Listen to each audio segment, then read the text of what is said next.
Komiði sæl, ég ávarpa ykkur á ný komandi kosningar á höfuðdegi. Að svara spurningunni á að hefja á ný aðildar viðræður við Evrópubandalagið. Hvort eru það við sem erum að sækjast eftir einhverju sérstöku eða er það Evrópusambandið sem ætlar að flýta þessum aðildarviðræðum eins og mögulegt er til að koma okkur inn í það bandalag sem þeir vilja fá okkur til.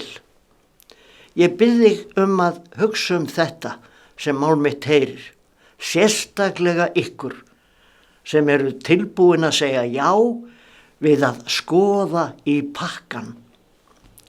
Hvað er í húfi hjá okkur og hvað er í húfi hjá þeim? Evrópusambandi sem er að hnigna, er að brotna niður. Við heyrum það í dag, hvernig forystumenn þjóða er að gefast upp í því bandalagi sem Evrópubandalagið er. Hvernig æðsti foringi Evrópusambandi von Leyen sem að gengur ekki frá reikningum sambandsins og gengur út á það að gera Evrópusambandið að ríki. Lissabon-sáttmálinn var breytingin en þeir boða að það verða að ganga ennþá lengra og stofna sambandsríki. Hvar verðum við og hvar verða völd okkar ef við segjum já og það tekst samningur? Hvar verða völd okkar sem fáum í 700 manna þingi kannski 7 þingmenn og við borðið þar sem ákvarðanir eru teknar með einhver hlutfall sem er kannski 0,1 eða 0,2. Höfum við einhver áhrif á þessu stóra þingi sem sjálfstæðir Íslendingar að leggja fram einhver mál? Við verðum að vera í hópi þeirra stóru annarkvort íhaldsmanna eða þessa hópa sem eru myndaðir í Frakklandi og Þýskalandi. Hvar ætlum við að standa vörð þá hagsmuni sem við höfum barist fyrir í svo mörg ár? Ætlum við að fara að endurtaka stöðuna sem Íslandingar voru í 1262 þegar við urðum að gangast undir það að ganga Noregskonungi á hönd með ákveðnum samningum gamla sáttmálans? Eða á ég að fara nær? Eigum við að fara til baráttu Jón Sigurðssonar 1851 á þjóðfundinum þegar það átti að gera okkur að amti í danska ríkinu og Jón kunni söguna nákvæmlega og gat staðið á því að við höfðum aldrei samþykkt að verða ríki í Danmörku. Við höfðum gengist undir það í Kópavogssamningnum að taka konunginn og við höfðum krafist þess að eiga okkar eigin lög.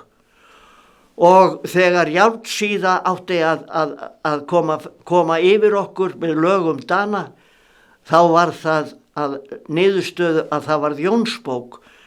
Þrátt fyrir þær hörmungar sem við þurftum á sínum tíma að takast á við, þá áttu við Íslendingar sem stóðu í fæturna og börðust fyrir því að við næðum þeirri stöðu sem við höfum næstum í dag.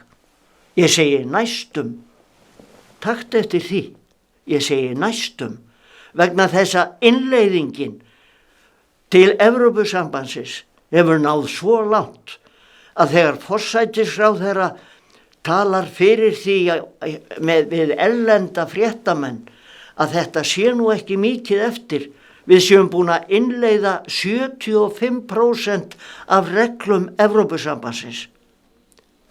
Hvað þýðir það? Hvað þýðir það? þetta sé lítið eftir. Það sem eftir umfjöllunin fiskveiðar og landbúnað og margt fleira. Ef að við segjum já, þá heldur innleiðingin áfram. Hvernig?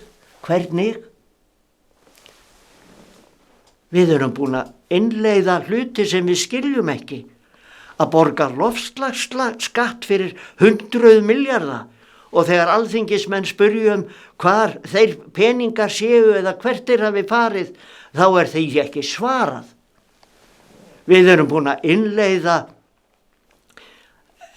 orkubakka 1 og 2.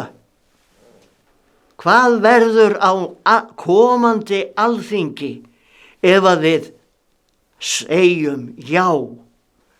Þá kemur á komandi alþingi bókun 35 að taka upp allar reglugerðir Evrópusambandsins án þess að alþingi þurfi neitt það að fjalla.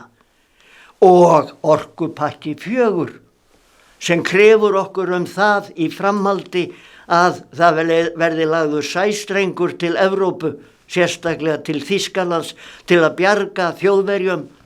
Og hvað þýðir það fyrir okkur? Hugsaðum það, kæri kjósandi. Þakka þér fyrir.